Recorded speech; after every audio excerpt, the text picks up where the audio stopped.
આપણે સલામતી સપ્તાહ એમાં આપણે આગ લાગવાની અહીંયા પોસ્ટર લગાવેલું હતું અને અમે ઘણા કાલે બોલ્યા આગ લાગે ત્યારે શું કરવાનું હોય છે બરાબર. આગ લાગે જ્યારે આ બોટલ છે આપણી પાસે પડી હોય પણ આપણે ઓલવતા આવડે નહીં, આનાથી ચાલુ કરતા આવડે નહીં, તો આગ લાગી જાય તો આપણે કશું કરી શકીએ નહીં. તો આપણી પાસે આ કાકા આવ્યા છે, આ બોટલ રિફિલિંગનું કામ કરે છે. આ પહેલાં મિલિટરીમાં હતા અને હવે પછી આ કામગીરી કરી જશે બરાબર. એટલે એમને કઈ રીતે આગ ઓલવવી એમનું ખૂબ સરસ રીતે આવડે છે. એટલે આપણી શાળામાં આવ્યા છે એટલે આપણે એમનો આભાર માનીએ અને આપણને થોડું સમજાવશે. આપણે પહેલાં ખાલી તમારે પ્રાથમિક માહિતી આપશે કે આ બોટલને શું કહેવાય, આ બોટલમાં શું હોય છે અને આ બોટલની એક્સપાયરી ડેટ 1 વર્ષમાં 365 દિવસની 1 વર્ષની હોય છે. દર વર્ષે રિફિલિંગ કરાવવું પડે જે તે સેન્ટર ઉપર અથવા તો પોતે આવીને જે રૂબરૂ લઈ જાય તો રિફિલિંગ કરી રાખે. અને કેવી રીતે આનું લોક ખોલવાનું, કેવા પ્રકારનું લોક હોય અને કેટલા પ્રકાર બીજી બોટલો કરી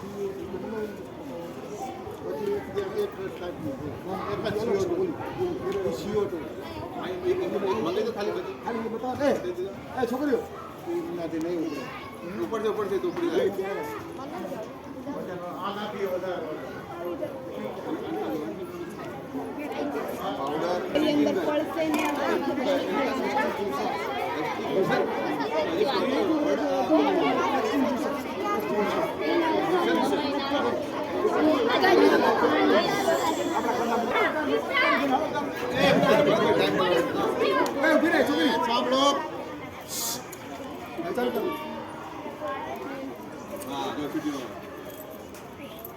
બધી વ્યવસ્થા છે.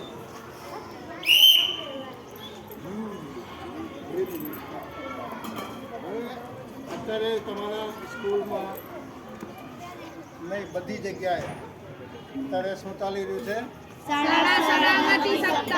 સપ્તાહ. આપણે અત્યારે એકઠા થયા છીએ કે આગ લાગે તો આપણે શું શું કરી શકીએ અને શું શું ન કરી શકીએ એની પૂરી માહિતી મેળવવા માટે આપણે એકઠા થયા છીએ. અમારા ભણવામાં પણ આવે છે કે ફાયર સેફ્ટી શું કહેવાય, આગ લાગે તો શું કરવું જોઈએ, શું ન કરવું જોઈએ, બધું આવે છે તમારે. એટલે 4 જ વસ્તુ મુખ્ય છે એ મગજમાં હંમેશા રાખવાની. સૂતા જાગતા ઉઠતા બેઠતા ખાતા પીતા 4 જ વસ્તુ ખાસ ધ્યાન રાખવાની. પહેલું, આગ કેટલા ટાઈપની હોય ખબર છે કોઈને? કે ગયા વખતે સમજાવ્યું હતું, એની પહેલાં સમજાવ્યું હતું. કઈ કઈ રીતે આગ લાગે છે, કઈ કઈ જગ્યાએ? આગના પ્રકાર, કેમિકલ વાળી આગ, ટાઈપ, હવાની આગ. આ વસ્તુ હવે આગલા વર્ષે પાછો આવીશ ને ત્યારે હું પૂછીશ. 7મા વર્ષે ફળંકાર, 8મા વર્ષ જતા રહે છે વિદાય લઈ. એટલે એ ટાઈપ, બી ટાઈપ અને સી ટાઈપ 3 ટાઈપની આગ હોય. એ ટાઈપની આગ કઈ? તો લાકડા, પુઠ્ઠા, પ્લાસ્ટિક, કપડામાં જે આગ લાગે એ ટાઈપ. બી ટાઈપની આગ અતિ જ્વલનશીલ પદાર્થ જેવા કે petrol, diesel, chemical, pant, thinner, gas. અને સી ટાઈપ ઇલેક્ટ્રિક શોર્ટ આગ જે લાગે એને સી ટાઈપ કહેવાય. આ બધી જાતની આગ માટે અલગ અલગ ટાઈપના સિલિન્ડર બનાવેલા. એ ટાઈપની આગ માટે શું જોઈએ? તો પાણી અથવા રેતી. અમારા ગામડામાં ઘણી વાર જોતા હોય તો સીટા પડતા હોય તો શું કરે બધા? પાણી હોય તો પાણી નાખે. કારણ કે લાકડામાં આગ લાગેલી. બી ટાઈપની આગમાં એ, બી ને સી 3 ટાઈપનું આમાં પાવડર છે. આજે એબીસી કહેવાય આને. આ ફાયર એક્સ્ટિંગ્વિશરને શું કહેવાય? ABC type fire extinguisher. જે 3 ટાઈપની આગમાં કામ આવે. મલ્ટીપર્પઝ. એના ઉપર લખેલું છે, બોટલ ઉપર હશે લખેલું છે. ખાઈ જવાય.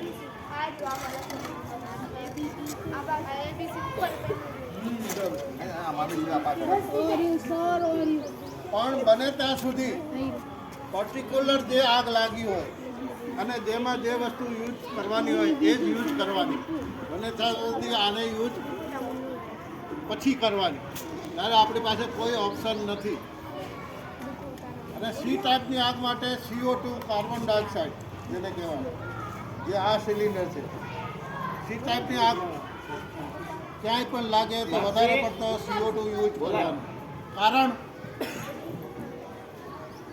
કે ઇલેક્ટ્રિક પેનલમાં આગ લાગે અથવા લેપટોપમાં કે કમ્પ્યુટરમાં આગ લાગે તો આજુબાજુમાં બીજા ઇન્સ્ટ્રુમેન્ટ હોય, ઇલેક્ટ્રિક ઇસ્યુમાં જે પણ ઇલેક્ટ્રિક ઇન્સ્ટ્રુમેન્ટ હોય એમાં આગ લાગે, આજુબાજુમાં બીજા ઇન્સ્ટ્રુમેન્ટ ખરાબ ન થાય એના માટે આપણે CO2 ઉપયોગ કરીએ.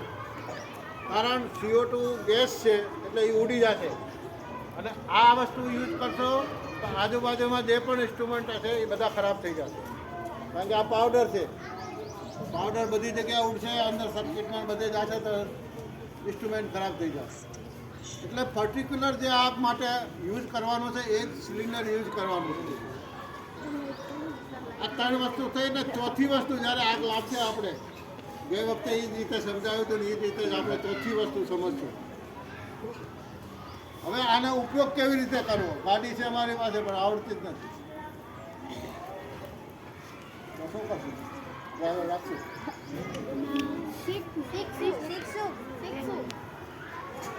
તો આપણી પાસે સાધન છે, આવડતું નથી તો આપણે ડ્રાઇવિંગ સ્કૂલમાં જાશું ને શીખવા.